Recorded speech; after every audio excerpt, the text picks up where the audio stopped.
So you've just learned that a bunch of different factors will influence patients' healings.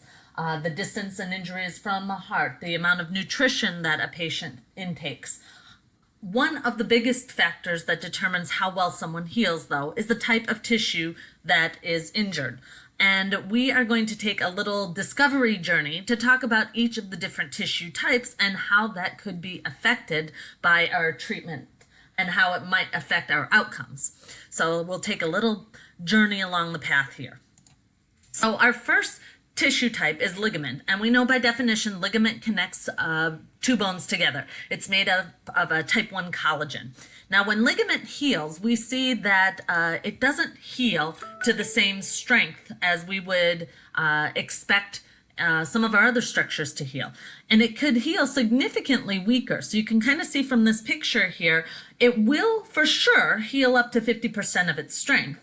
And it's likely not to ever heal to 100% strength. So no matter what, we are going to lose some strength. Now the difference between whether it heals to 50% or 70%, so you can see in the picture here, we've lost this 30%.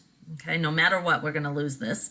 But we've got this middle range right here. Sorry, that keeps flashing up there. We've got that middle range, and hopefully we'll see that therapy might make the difference between whether or not someone is healing to 50% or heals to 70 or 80%. Bone. Bone is a very unique tissue. We know that originally when we are born, we are going to grow our bone. We're going to hear the term epiphyseal plate is where the bone is going to grow. And you can see the proximal epiphysis, okay, and the distal epiphysis. This is where the bone is going to lengthen over time. And we'll see that that's going to be a problem for some of our modalities. Bone takes 6 weeks to callus or to heal. So if you injure a bone, initially the osteoblasts are going to come in and they are going to frantically repair that bone, and they're going to do such a good job that it's going to callus. And you know what a callus looks like on your foot? It looks the same on a bone. So it's a thickening of the bone around the area of injury. So it's going to take 6 weeks to callus, at which point, after that 6 weeks, the bone is strong enough to really start bearing weight. So oftentimes we're doing protected weight bearing. So I use the word protected because it might not be fully non-weight bearing. It might be toe touch weight bearing or partial weight bearing to protect that bone until the callus completely heals. And from there, then you'd be able to perform full weight bearing activities. They can see this on an x-ray. So after someone breaks their bone, they might get an x-ray at 6 weeks to assure the surgeon or the physician that the callus is fully formed. We're going to call that union. Okay. Now, we need stress through weight bearing. So just because someone is non-weight bearing, we are still going to see that that bone is not going to heal as well as if someone maybe were toe touch weight bearing. So bone needs that stress. So this is why when we send astronauts out into space, they come back with a demineralized bone because they haven't put weight on their bones. So bones need that weight bearing for good strength, which is why we do the protected weight bearing here instead of completely non-weight bearing for everything. We've got two types of cartilage. We've got fibrocartilage and we've got articular cartilage.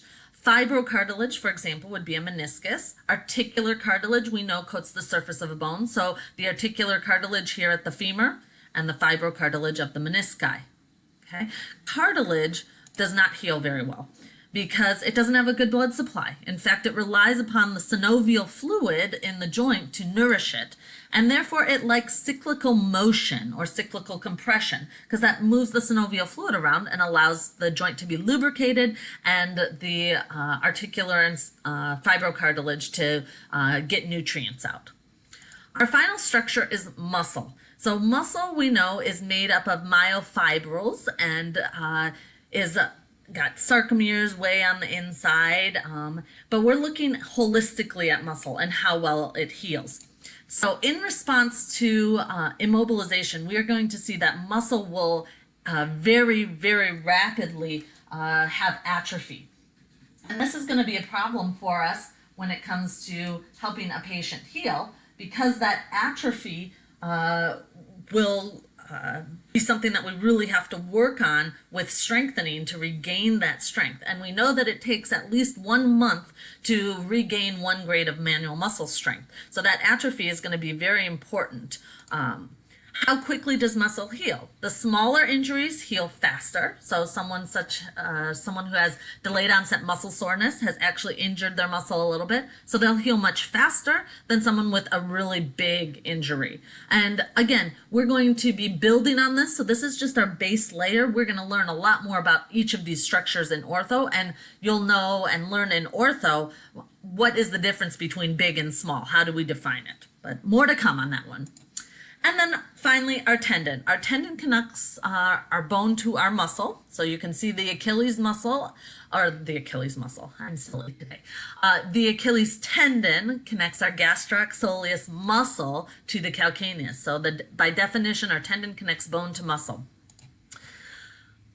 The tendon does not heal to the same strength, very similar to ligament in its makeup. So it's made up of type 1 collagen, just like ligament, and therefore it's going to have very similar healing properties. One thing that we need to do with tendon is we need to slowly build the amount of tension that a tendon can take. So eventually we have to slowly increase the loading on a tendon so that it can take the full load that the muscle provides to it to move the bone. So initially we're going to be very gentle with tendon, and we're going to slowly build the amount of tension that we supply to a particular tendon so that we don't re-rupture it or re-injure it. And this process takes about 4 months to really heal that tendon and get it well remodeled. Okay, well that's it on our different tissue types. Feel free to rewatch this as you need.